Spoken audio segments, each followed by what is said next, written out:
The essence of Christianity, according to Paul, is that Adam and Eve sinned when they ate the forbidden fruit, and consequently, they were banished from paradise. And they and their progeny were made to suffer all kinds of trials and tribulations for generations till now.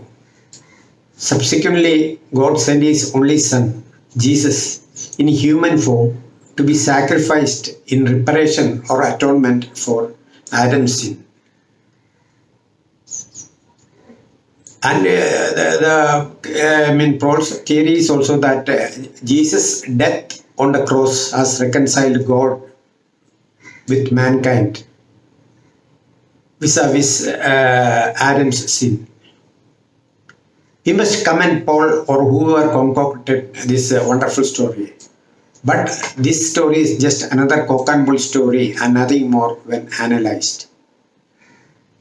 According to Bishop James Usher's chronology of creation, approved by the church, the biblical creation starts around 4004 BCE.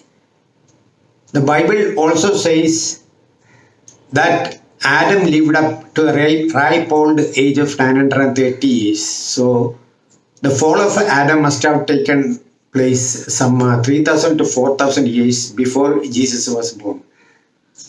This raises the question as to why God wasted or waited so many thousands of years to send His Son in reparation or redress for Adam's sin, when He could very well have redressed it the very next day or the next minute after Adam sinned. Normally, reparation should commensurate or match the offense. But in the case of Adam and Eve, we see a disproportionately large retribution placed on the couple and their descendants. If you place a chocolate or a toffee before a child and then order it not to eat it, there is a high probability of the child disobeying the order. Instead of punishing Adam and Eve for their small act of defiance, God, who knew the future as well as the present, could have placed the forbidden fruit out of sight of the innocent couple. What is more, God sends the serpent to tempt the innocent couple. In addition, we do not punish a small child for eating a forbidden fruit or cookie by throwing out the child into a forest teeming with wild animals. But this is exactly what the so-called merciful God does, according to the Bible.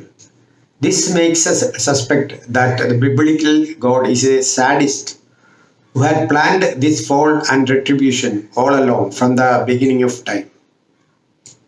Even we human sinners do not punish generations of children for a small crime committed by a parent. But the biblical God does just that, according to Paul. He punishes hundreds of generations of human beings for a small act of disobedience by Adam and Eve. This is also a gross violation of God's own law in Ezekiel 18:20, which states, "The one who sins is the one who will die. The child will not share the guilt of the parent, nor will the parent share the guilt of the child. The righteousness of the righteous will be credited to them, and the wickedness of the wicked will be charged against them." I think God has almost neglected this verse from His own book. What is more, we see animals also being tortured for man's sins, not only after Adam's sin, but also in Noah's flood, though they had in no way offended God as Adam did. This again is the mark of the sadist. It is also absurd for the aggrieved party or God in this case to take on the punishment on behalf of the accused. Was it not much easier or logical for God to forget or write off or withdraw the whole case of Adam's offense instead of sending His own Son through the agony and trauma of the crucifixion and death? Another very important flaw in Paul's theory is that even human jurisprudence demands that once the accused is punished for his crimes, he should be exonerated of the crime. Consequently, all the rights and privileges he enjoyed before the crime should be restored to him.